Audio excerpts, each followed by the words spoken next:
नमस्कार, मैं हूं सुधीर चौधरी और डीडी न्यूज के इस नए शो डिकोड में आपका स्वागत है। वर्ष 2025 को एक खास शब्द के लिए हमेशा याद रखा जाएगा और वो शब्द है सीज फायर। इस साल पिछले 6 महीने में सीज फायर शब्द इतना लिखा और सुना गया कि जो लोग इसके बारे में नहीं भी जानते थे वो भी अब जान गए हैं कि सीज फायर क्या होता है। इस साल अमेरिका के राष्ट्रपति डोनाल्ड ट्रंप को भी एक नया नाम दिया जा सकता है, एक नया पद दिया जा सकता है और वो है दुनिया के नए मिनिस्टर ऑफ सीज फायर। क्योंकि आज ट्रंप ने एक नया सीज फायर कराने का एक नया दावा किया है और ये सीज फायर हुआ है ईरान और इजराइल के बीच। इसलिए आज हम सबसे पहले इसी सीज फायर को आपके लिए डिकोड करेंगे और आपको बताएंगे कि ईरान ने कल रात अमेरिकी हमले का एक मामूली सा और प्रतीकात्मक जवाब दिया और इसके बाद अमेरिका ने इन दोनों देशों के बीच समझौता कराने की बात कही है, यह दावा किया है। इसके बाद आपको जून 1975 के फ्लैशबैक में लेकर चलेंगे और आपको दिखाएंगे कि कैसे इमरजेंसी के दौरान इंदिरा गांधी की सरकार ने महात्मा गांधी और रविंद्रनाथ टैगोर के विचारों पर भी प्रतिबंध लगा दिया था। क्या आज आप ये कल्पना कर सकते हैं कि महात्मा गांधी जिस देश के राष्ट्रपिता हैं, वही भारत अपने राष्ट्रपिता के विचारों का गला घोट दे? और आखिर में एक खबर उन पेरेंट्स के लिए, उन माता पिता के लिए जिनके बच्चे अपना होमवर्क और अपने स्कूल के, कॉलेज के तमाम प्रोजेक्ट्स, यहां तक कि अपने सीवी, ये सब लिखने के लिए अब चैट जीपीटी का इस्तेमाल कर रहे हैं। एक नई स्टडी में यह पता चला है कि जो छात्र और जो बच्चे चैट जीपीटी का इस्तेमाल ज्यादा करते हैं, उनके सोचने समझने की क्षमता धीरे धीरे अब कम हो रही है और शायद एक समय ऐसा भी आ जाएगा भविष्य में जब ये बच्चे एक वाक्य भी चैट जीपीटी के बिना मदद के ना लिख पाएं और शायद बोल भी ना पाएं। लेकिन इस वक्त की सबसे बड़ी खबर यह है कि 12 दिनों तक चले युद्ध के बाद ईरान और इजराइल के बीच सीज फायर को लेकर अंतिम सहमति बन गई है। अमेरिका के राष्ट्रपति ट्रंप ने देर रात करीब 3:30 बजे यह ऐलान किया कि इजराइल और ईरान के बीच आज सुबह से सीज फायर लागू हो जाएगा। लेकिन इस दौरान ईरान ने इजराइल पर 20 से ज्यादा बैलिस्टिक मिसाइल से हमला किया और इस हमले में इजराइल के 5 लोगों की मौत भी हो गई। आप भी पहले इस हमले की तस्वीरें देखिए जो सीज फायर से के आसपास ईरान ने इजराइल पर किया।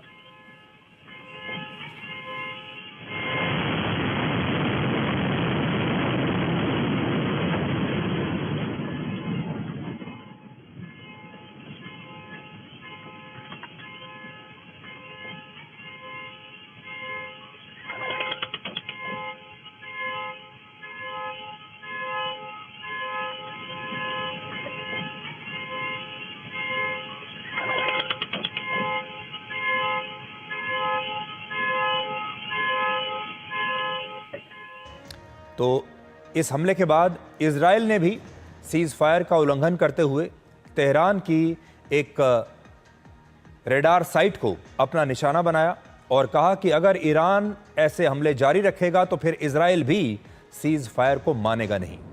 इन हमलों को देखकर ऐसा लग रहा था कि युद्ध अब भी जारी रहेगा और इसमें सीज फायर की संभावना बहुत ही कम है। इस बात से सबसे ज़्यादा चिंता राष्ट्रपति ट्रंप को ही, जो सुबह से ही इस सीज फायर का सारा श्रेय खुद को दे रहे थे और उन्होंने अपने social media platform truth social पर इस सीज फायर की एक छोटी सी कहानी भी लिखकर पूरी दुनिया को सुनाई। उन्होंने बताया कि इजराइल और ईरान दोनों एक साथ उनके पास आए और उन्होंने शांति के लिए राष्ट्रपति ट्रंप से अपील की और इसके बाद ट्रंप ने यह देखा कि इस युद्ध की विजेता पूरी दुनिया और मिडिल ईस्ट है और ईरान और इजराइल दोनों देशों का भविष्य महान संभावनाओं से भरा हुआ है। इसलिए उन्होंने मध्यस्थता करके सीज फायर को लागू करा दिया।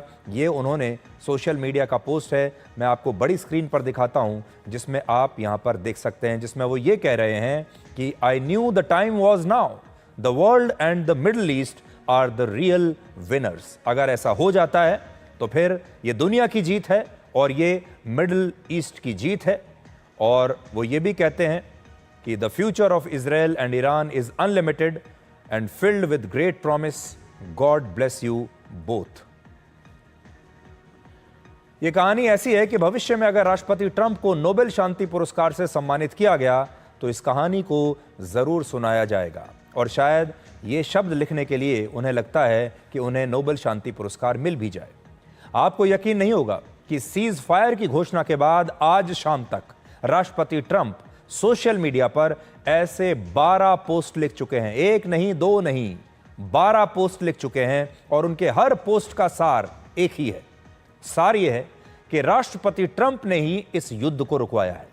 हर बार थोड़ी थोड़ी देर में एक और सोशल मीडिया पोस्ट डालते हैं और कहते हैं कि देखिए मैंने युद्ध को रुकवा दिया। दिलचस्प बात यह है कि जब राष्ट्रपति ट्रंप को यह खबर मिली कि इजराइल और ईरान ने सीज फायर का उल्लंघन जारी रखा है और दुनिया फिर से उनके दावों पर सवाल उठा रही है कि सीज फायर तो हुआ ही नहीं, दोनों देश अब भी लड़ रहे हैं और ट्रंप कह रहे हैं कि मैंने सीज फायर करा दिया, तो फिर उन्होंने इजराइल के प्रधानमंत्री नेतन्याहू से फोन पर बात की और उनसे कहा कि इजराइल अब ईरान पर और कोई हमला नहीं करेगा। हालांकि इस फोन कॉल के बाद भी जब इजराइल ने ईरान पर हमले जारी रखे तो राष्ट्रपति ट्रंप को मीडिया के सामने आकर यह कहना पड़ा कि वो सीज फायर के उल्लंघन से बहुत दुखी हैं और वो नाराज हैं और इजराइल से भी नाराज हैं और ईरान से भी नाराज हैं, लेकिन इजराइल ने तो उन्हें बहुत ही ज्यादा निराश किया है, ऐसा उन्होंने मीडिया को कहा। Yeah, I do. They violated, but Israel violated it too.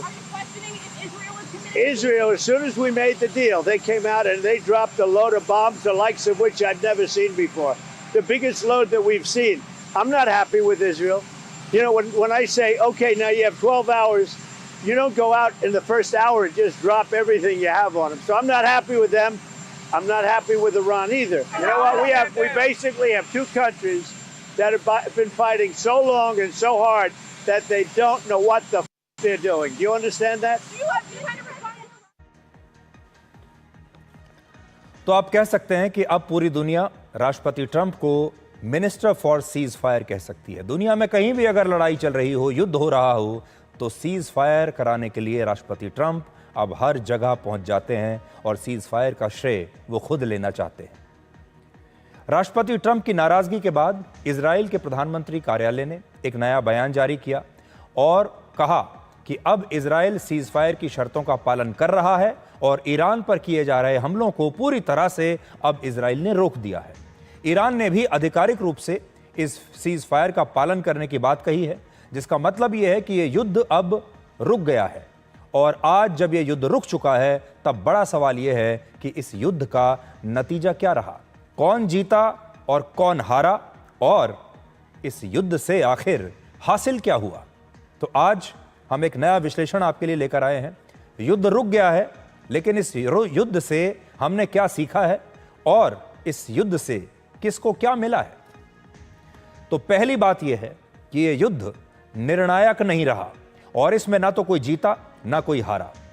दूसरा, अमेरिका और इजराइल का दावा है कि उसने ईरान को परमाणु शक्ति बनने से रोक दिया है और उसके न्यूक्लियर प्रोग्राम को जड़ से खत्म कर दिया है। इजराइल ने इसी मकसद से इस युद्ध को शुरू किया था और आप कह सकते हैं कि इस मकसद में इजराइल को कामयाबी मिल गई है। जो मकसद, जो लक्ष्य उसने रखा था, वो उस लक्ष्य में कामयाब रहा। चाहे जीत और हार अभी भी एक विवाद का विषय हो सकती है, लेकिन अपने लक्ष्य को उसने हासिल कर लिया। तीसरा, इजराइल ने ईरान के 11 न्यूक्लियर साइंटिस्ट और 20 मिलिट्री कमांडर्स और उनकी सेना के चीफ और बड़े बड़े जनरल्स को खत्म कर दिया, जिससे ईरान की जो टॉप लीडरशिप है उनकी सेना की, वो समाप्त हो गई है। हालांकि ऐसा नहीं है कि ईरान इस युद्ध में बुरी तरह से हार ही गया हो। इस युद्ध के बाद भी 86 वर्ष के आयतुल्ला खामनेई ही ईरान के सुप्रीम लीडर बने रहेंगे और इजराइल खामनेई को हटाने में नाकाम रहा। चौथा, ईरान ने इस युद्ध में यह भी साबित कर दिया कि वो इजराइल के एयर डिफेंस सिस्टम को भेदने में सक्षम है। तो यह एक बहुत बड़ी बात ईरान ने की है जो शायद और कोई नहीं कर पाया।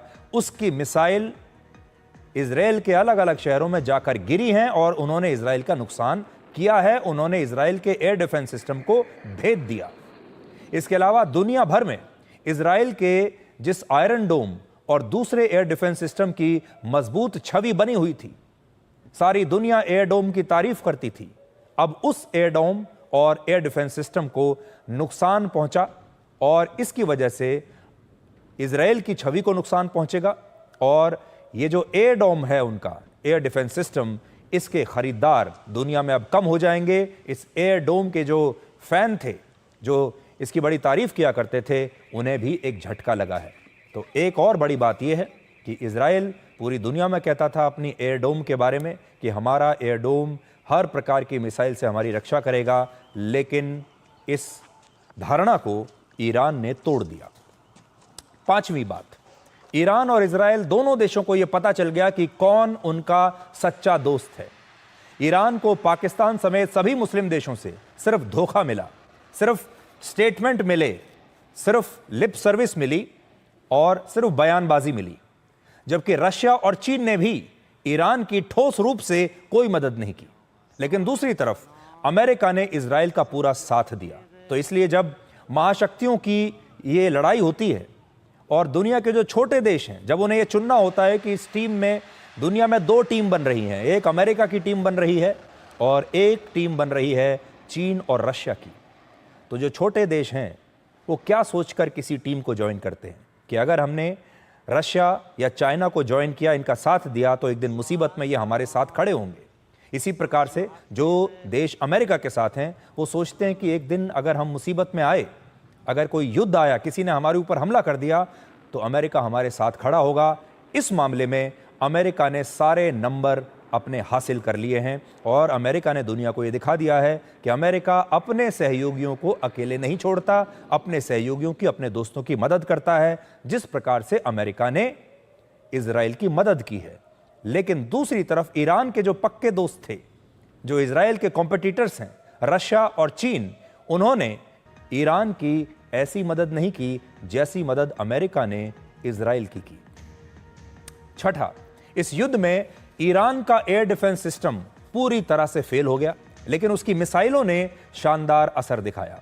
अगर ईरान पर अंतर्राष्ट्रीय प्रतिबंध न लगे होते तो कई देश आज ईरान से इन मिसाइलों को खरीदने का सौदा अब तक कर चुके होते।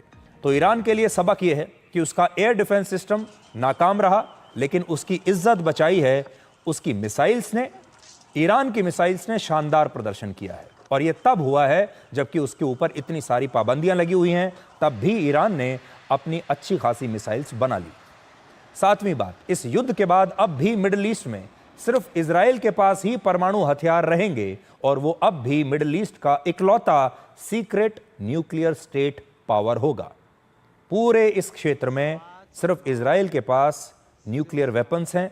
वो ये बात मानता नहीं है, गुप्त रूप से उसके पास ये शक्ति है और उसी के पास ये शक्ति रहेगी, ईरान के पास नहीं रहेगी। और आठवीं बात, इससे राष्ट्रपति ट्रंप को भी वो चीज मिल गई जिसे वो नोबेल शांति पुरस्कार के लिए एक बहुत बड़ा आधार बनाना चाहते हैं। आप कह सकते हैं कि इस साल दुनिया को नए मिनिस्टर ऑफ सीज फायर मिल गए हैं और वो हैं राष्ट्रपति ट्रंप। और राष्ट्रपति ट्रंप इस सीज फायर को पूरी हर तरह से इसका फायदा उठाएंगे, इसे प्रयोग करेंगे इसका, ताकि वो दुनिया को ये दिखा सकें कि वो दुनिया के सबसे बड़े शांति के दूत हैं। दुनिया में कहीं भी युद्ध होता है तो शांति कराने के लिए ये शांति दूत यानी राष्ट्रपति ट्रंप ही पहुंचते हैं और इसके बदले में वो दुनिया से एक ही चीज चाहते हैं कि उन्हें नोबेल शांति पुरस्कार दे दिया जाए। राष्ट्रपति ट्रंप दुनिया के सबसे शक्तिशाली व्यक्ति हैं, अमेरिका के राष्ट्रपति हैं, लेकिन उनके मन में भी एक इच्छा ऐसी है जो अधूरी है, जो कोई पूरा नहीं कर पाया अभी तक, और वो है नोबेल शांति पुरस्कार की। और ऐसा लगता है कि इस बार वो पूरी कोशिश कर रहे हैं कि वो इस पुरस्कार को लेकर ही मानेंगे। और आखिरी पॉइंट ये है कि ईरान ने भी अमेरिका के सैन्य अड्डों पर हमला करके ये बताया है कि वो डर कर हार मानने वाले देशों में से नहीं है। ईरान ने जितनी भी पाबंदियां उसके ऊपर लगी हों, चाहे उसके दोस्तों ने ईरान को अकेला छोड़ दिया हो, लेकिन ईरान आखिरी समय तक लड़ता रहा। ईरान ने हार नहीं मानी और ईरान ने सरेंडर भी नहीं किया।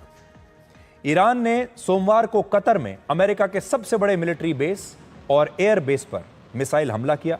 अमेरिका का दावा है कि ईरान ने शॉर्ट रेंज और मीडियम रेंज की बैलिस्टिक मिसाइलों से यह हमला किया, जिन्हें उसकी सीमा से 200 किलोमीटर दूर कतर में अमेरिका के सैन्य अड्डों पर निशाना साधकर दागा गया था। ईरान के इस हमले का नाम था ऑपरेशन बशारत अल फतेह। जिसका मतलब होता है जीत का ऐलान। अमेरिका के जिस सैन्य अड्डे पर यह हमला हुआ वो कतर की राजधानी दोहा के बहुत करीब है। और बड़ी बात यह है कि इस हमले के दौरान कतर ने अपने एयर डिफेंस सिस्टम से ईरान की मिसाइलों को रोकने की कोशिश की और 14 में से 13 मिसाइल्स को हवा में ही नष्ट कर दिया। ईरान की सिर्फ एक मिसाइल ही अमेरिका के सैन्य अड्डे तक पहुंच पाई थी और उससे भी ज्यादा नुकसान नहीं हुआ। ऐसा दावा है कि कतर ने जिस एयर डिफेंस सिस्टम से ईरान के इस मिसाइल हमले को रोका उसका नाम है पैट्रियट, और अमेरिका ने खुद ये एयर डिफेंस सिस्टम कतर को दिया है। यानी ये एयर डिफेंस सिस्टम भी मेड इन यूएस है, अमेरिका का बना हुआ है और कतर ने इसे अमेरिका से ही खरीदा है। अमेरिका की ये जो सिस्टम है बहुत दुनिया में मशहूर है, उनकी ये मिसाइल जिन्हें पैट्रियट मिसाइल कहा जाता है। ईरान के इस हमले के लिए एक शब्द का काफ़ी इस्तेमाल हो रहा है और वो है हिसाब बराबर करना। इसकी वजह यह है कि अमेरिका ने ईरान पर 14 बंकर बस्टर बम दागे, लेकिन ईरान ने भी बदले में 14 मिसाइलों से ही अमेरिका के सैन्य अड्डों पर हमला किया। 14 बॉम्ब्स का जवाब दिया 14 मिसाइल से। हालांकि इनमें से 13 मिसाइल्स तो हवा में ही नष्ट हो गईं, कोई नुकसान नहीं पहुंचा पाई। और एक मिसाइल के बारे में भी अमेरिकी राष्ट्रपति ने कहा था कि जो 14वीं मिसाइल थी उस पर हमने अपना समय और पैसा बर्बाद नहीं किया, कोई मिसाइल बर्बाद नहीं की, क्योंकि वो मिसाइल अपने लक्ष्य से भटक गई थी और कहीं दूर जाकर गिरने वाली थी, इसलिए उस मिसाइल को हमने रोकने की कोशिश भी नहीं की।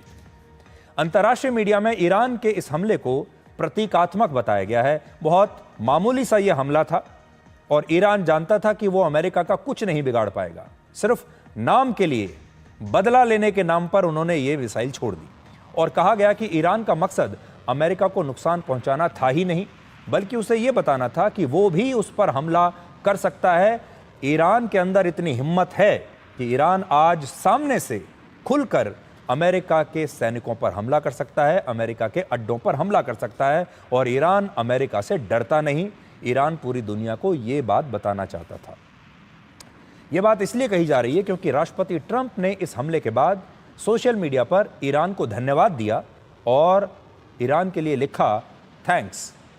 ईरान के हमले के बाद तेहरान और दूसरे शहरों में आयतुल्लाह ख़ामेनी के समर्थकों ने जश्न मनाया और कहा कि ईरान ने अमेरिका पर हमला करके अपनी मजबूत इच्छा शक्ति और अपनी बहादुरी का परिचय दिया है। ईरान किसी का कुछ नहीं बिगाड़ पाया, ना तो इजराइल का कुछ बिगाड़ पाया, ना अमेरिका का जरा सा भी कुछ बिगाड़ पाया। फिर भी आप देखिए ईरान की सड़कों पर, तेहरान की सड़कों पर यह जश्न मनाया जा रहा है, न जाने क्यों।